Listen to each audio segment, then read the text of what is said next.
Hello and welcome to another episode of the Crypto Vet, and I'm going to go ahead and dive back into my current charts. We're going to go over what we saw is some of the patterns that I was looking at actually coming together, and kind of what news is happening today. Unfortunately, it's still not looking good, and this bull is turning into a bear. I think the market is still going to go down. So without further ado, let's go ahead and change my monitor over and go to coin market cap. It is currently 10:28 Texas time, and Bitcoin is at $923 right now, still trading below that $200 resistance that I was talking about in my last video. If we go ahead and just go back to those monthly candles that I sent out on Twitter showing that the 1 month, 2 month, 3 month, and 6 month candles all closed at the same time earlier this evening, we can see that we put in another red candle. This head and shoulders pattern that I have here in the center, this is a pattern that I drew probably about 2 weeks ago that we've been following, and I have my top tier resistance line here, and then I have two really strong support lines here at the bottom, and I also have a moving average on top of all of this, but we'll go ahead and take that off because all we need to see is that after closing a 1 month candle, we have a little sad face here. We have a red, almost spinning top looking candlestick, which that on top of a decreasing RSI, relative strength index, as well as a MACD at the same time. It looks like it could be on the uptrend, but still to be determined. We don't have to wait another month to see what kind of data we get on this, but overall this is still kind of making me very, very bearish. We can follow that we bounced, and we're either gonna come up above right here and test that line again and get out of there. But with the things going on in the world, I think that's not going to happen. All right, coming over to our 4-hour candle chart. I have it zoomed out a lot. Coming all the way back to our highs, which were 14,000 back in, what date was this? June 19th. I just like to take a big picture view to see if any new trends can catch my eye. Is any kind of dip that happened that could maybe bring another support or resistance line somewhere to just give me a better idea of what's going on before I zoom in. And what I do see is first, looking here, is that our volume is still not even trying to get back up. It's still staying way down there at the bottom. But we also have this trend in the RSI here. Back when Corona hit in March of 2020, we started to see a nice pickup here.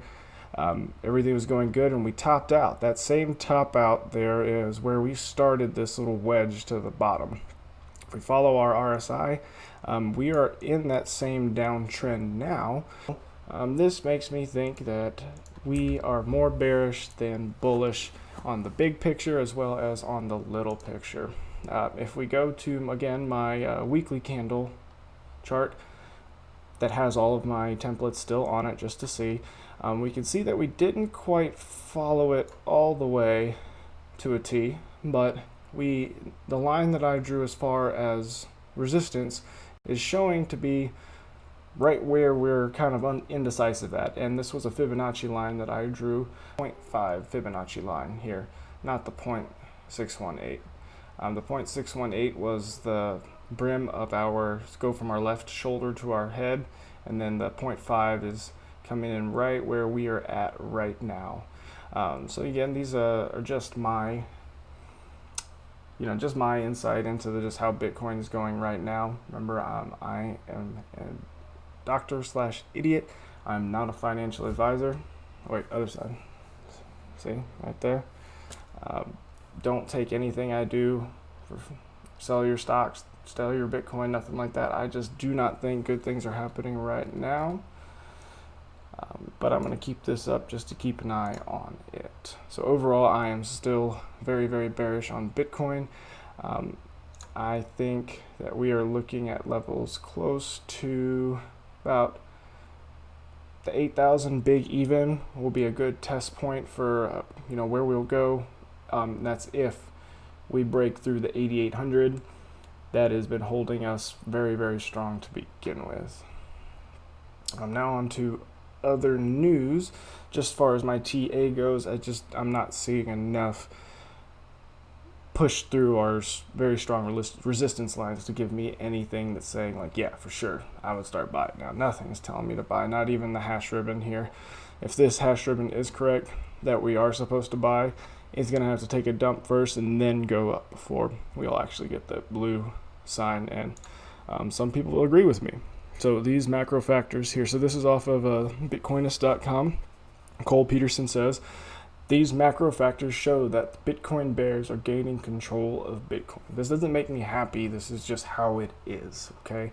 So Bitcoin bulls and bears appear to be locked within an intense battle for control over the cryptocurrency. I mean, that is for sure. If we go back to here, back to our charts, it's like we have been testing every single resistance line that we can imagine.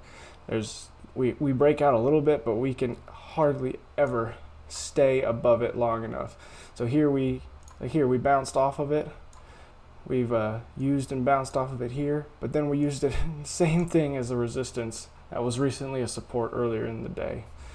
So we test it, and then more things tell us to go back down. So bears have been gaining the upper hand over the past few weeks as the crypto has been consistently trending downwards despite being caught within a multi-week consolidation phase.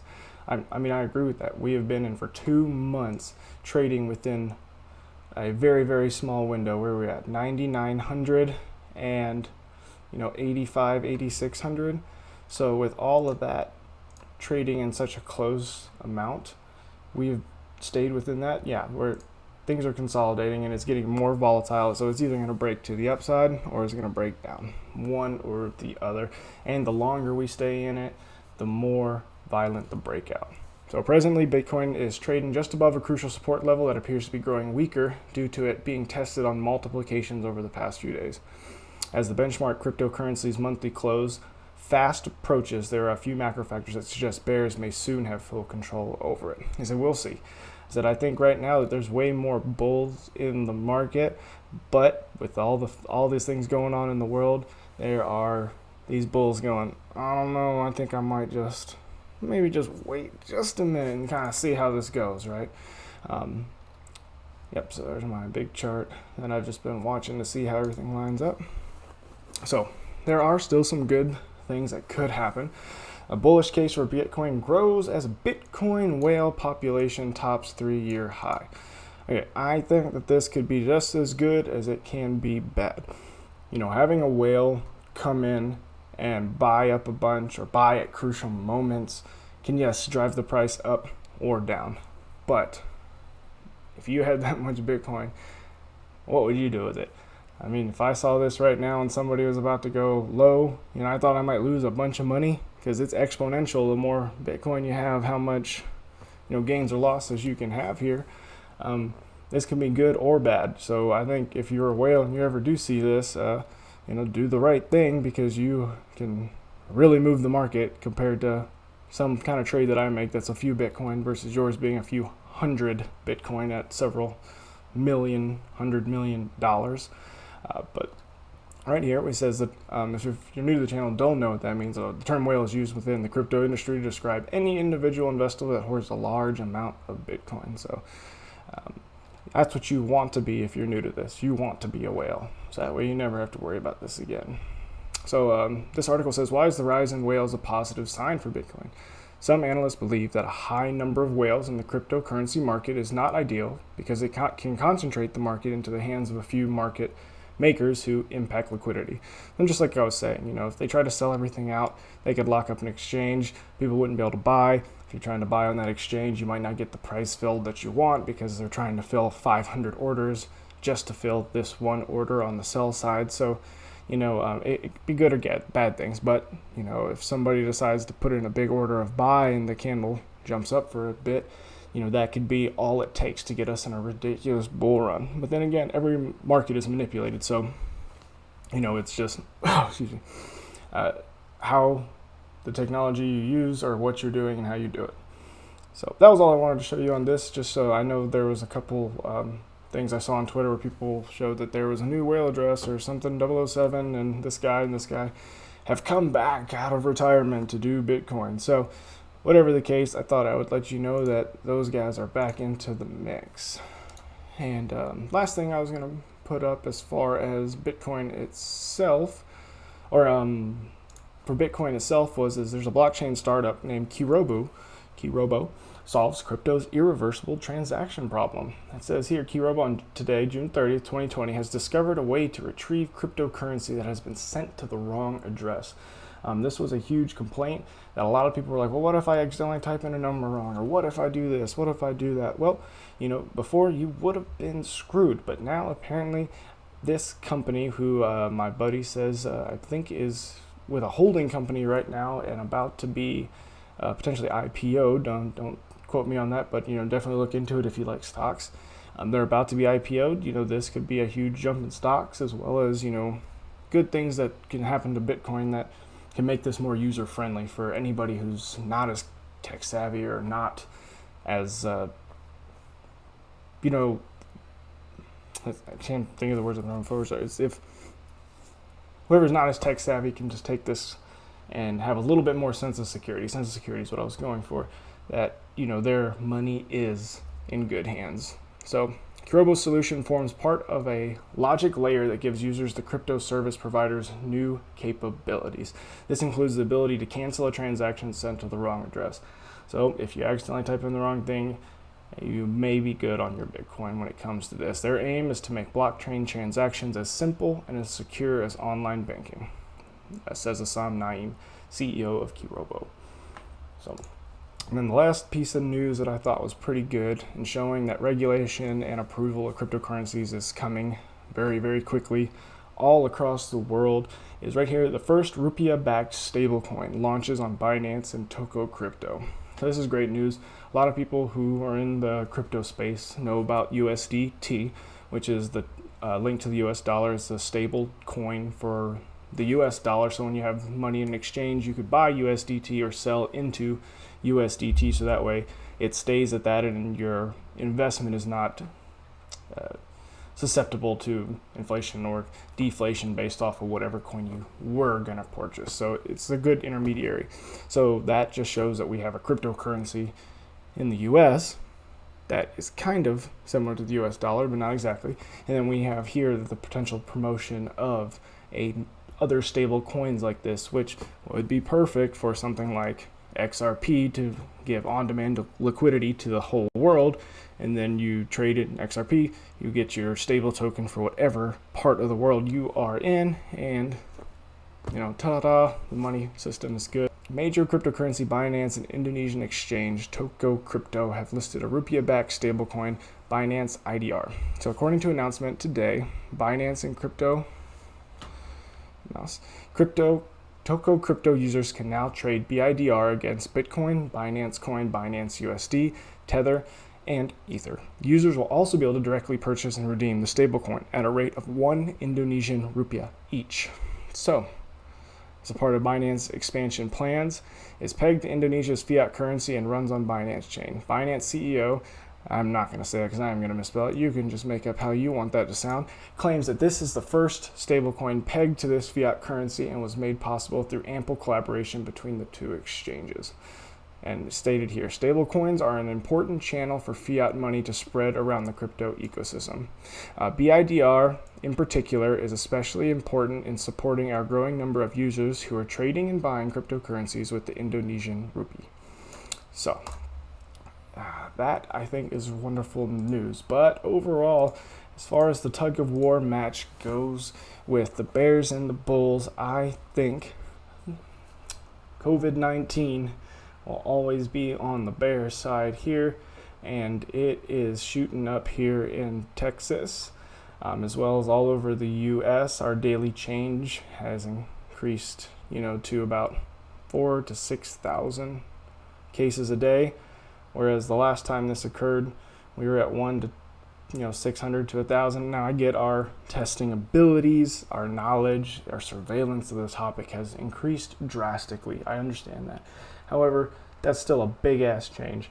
So if this happens again and we have to go into another lockdown, anything like that, I see this being the biggest thing pulling us straight down. So if the US can't get this in order, this is going to affect the whole world, even though a lot of the other places in the world are doing just fine. I guess they're just a little smarter than we are here, because we are still struggling with the virus. And unfortunately, I think we will end up going into another, stay-at-home order, something to where only essential workers go, whatever the case may be. But once those announcements are made, this is going to put us back into a downtrend. Hopefully we'll get support at these lines, but it just really depends on how the world comes together here, especially the US government. The Fed still hasn't said exactly what they're going to do as far as stimulus. If there is no stimulus and people have to keep working, but jobs are going down because of the increase in COVID, that's bad. There's no money, no job. What are you going to use to buy things? So anything that's investment-wise is pretty much going to be done. It's going to go down.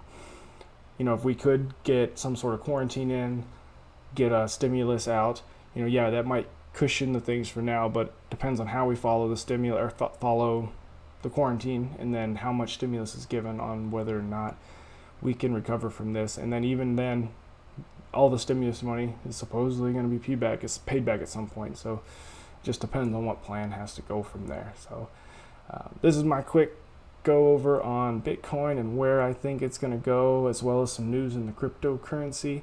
My name is Harry. This is the Crypto Vet channel. If you have any questions, please message me down below. Don't forget to like and subscribe, so that way maybe I can get more than 10 viewers. Woo. All right, and you guys have a good night.